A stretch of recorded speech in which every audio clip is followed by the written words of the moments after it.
Hello again and welcome back to another one. And today we have a couple of topics to cover. That includes breaking news linked to D12, Jay-Z, Eminem and Benzino. And boy, Benzino continues to spiral on social media. He's throwing everything he's got to take down Eminem, and clips have resurfaced of Eminem pretty much destroying Benzino's recent attempt to expose him that we covered in the last video. And looking back at how Eminem put it, Benzino has been in a state of arrested development for decades. It is wild, and we'll get to this in a moment. So starting with XXL's Humanitarian of the Year award for 2024, the nominees were E40, Eminem, Fat Joe, Jay-Z, Latto, Lil Durk, and The Weeknd, and Jay-Z emerged as the winner of Humanitarian of the Year. But the reactions to this have been quite interesting, as many are convinced that this was pretty much set up for Jay-Z to win, as this was met with takes like "the check cleared as usual," and social media users had it in for Jay-Z, a joke. He don't care about any human unless it is benefiting him. And upon seeing the slew of negative responses, some have hit back with 2023/24 was a good year for Hov without music, winning Humanitarian, Dr. Dre Impact Award, writing songs for his wife, Usher performances on the Super Bowl. Black people love hating on him for winning. Our worst enemies is our own kind, and that is very sad. But to be fair, it is not just black people quote hating on Jay-Z, but there you have it, XXL's Humanitarian of the Year. Moving on, if you recall, in a previous coverage of the story so far linked to Benzino vs Eminem in 2024, Benzino previously revealed that he got proof that Royce the 5'9" used to ghostwrite for Eminem, and he claimed he got this information from someone in Eminem's inner circle, someone in D12. Now, apart from the fact that Royce already shut this down, like we covered in a previous report, D12's official page on Facebook has also addressed this allegation when they shared a post of Benzino reduced to tears on Drink Champs, sobbing about the Eminem beef that's haunted him for over 22 years. I don't want to go through, I don't want to talk about it no more. I don't want, for 22 years, every time I do an interview, they ask me about Eminem. Come on, man. My daughter came into the industry figuring that, hey, I gotta be cool with Eminem because everybody's against my dad. You think this shit is cool? Nah, man. Ooh, we're failing as a people. Ooh.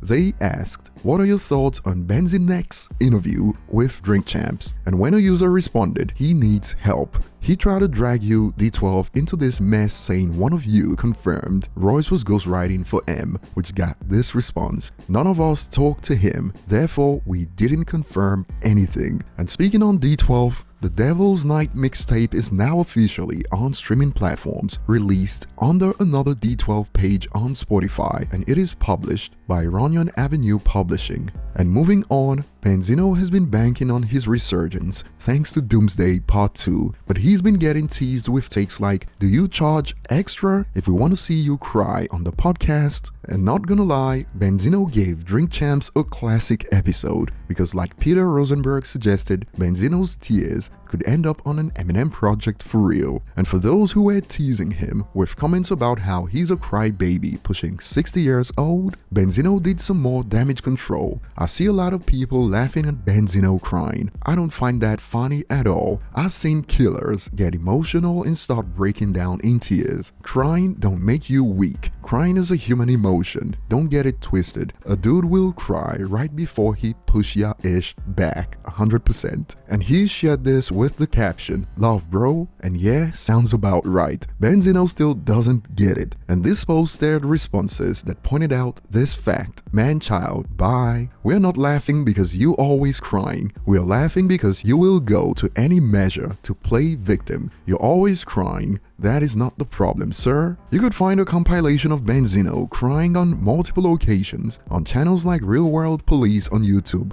He's literally not even engaging with you, so don't engage with him. I can't believe you. You getting water? I can't believe you. How could you do this to me for him?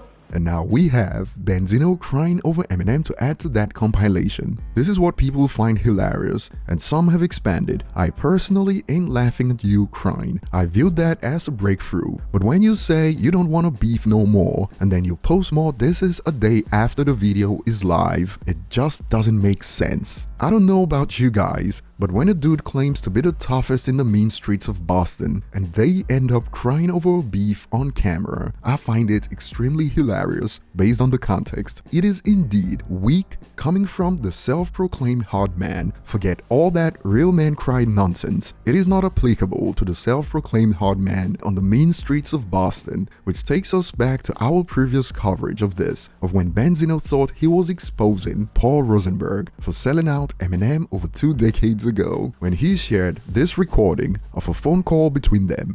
He sounds like a little whiny little bitch that you know what I'm saying, that stays behind security and stays in the studio and blocked away from society, that he can say whatever he wants. You see, I'm not that fucking dude, man. You know what I'm saying? I'm not that dude, man, about Boston niggas extorting Dave and everything. What type of shit is that? The real extortion is him extorting hip-hop from fucking dumb streets. That's the real extortion here. Now, this short snippet sums up the whole conversation. And in response to Benzino's latest attempt to expose Paul Rosenberg, perhaps Benzino thought the internet forgot, but users on the web were quick to pull up receipts from over 2 decades ago that shows Eminem already aired him out for being a clown who records phone calls and more. Still on the phone. I have a million questions about the whole 50 Cent thing, but let's pick up where we left off before, just for a second. Going back to what we was talking about, as far as... If you just tuned in, Eminem's on the phone. He's kind of talking about his side, his perspective on this whole thing that happened with Benzino. And, you know, I guess they say that when you hit 40, that you go through your second childhood.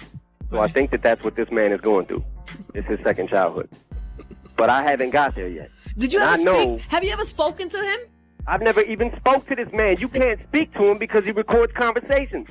I might. What if I call this man and I threaten him over the phone? How do you know that? How do you know that? Huh? How do you know that? Because he took a tape. He called Paul and was taping him. Was taping Paul the whole time. And Angie, you know Paul. Paul's not a fighter. Right. It's Paul's job to de-escalate the situation. Right. So he took that and was screaming at Paul and put it on the beginning of the song. Ooh. You heard that, Ben? Now, that man is not talking to me. He's talking to my manager. It's my manager's job to de-escalate the situation. Right. I'm on probation. Paul has seen before how I've reacted to certain things and thought he was doing the right thing by trying to squash it. This dude is trying to play dirty pool. Wow.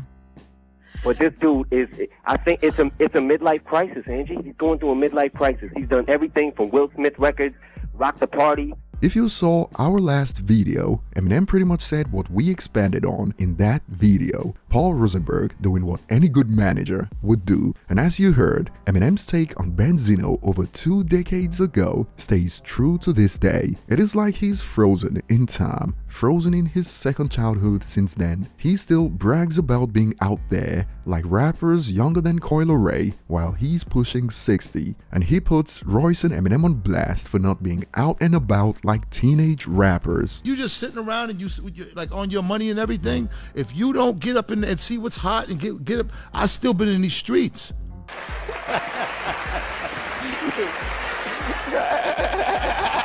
I'll be looking forward to your thoughts below. Thanks for watching and see you on the next one.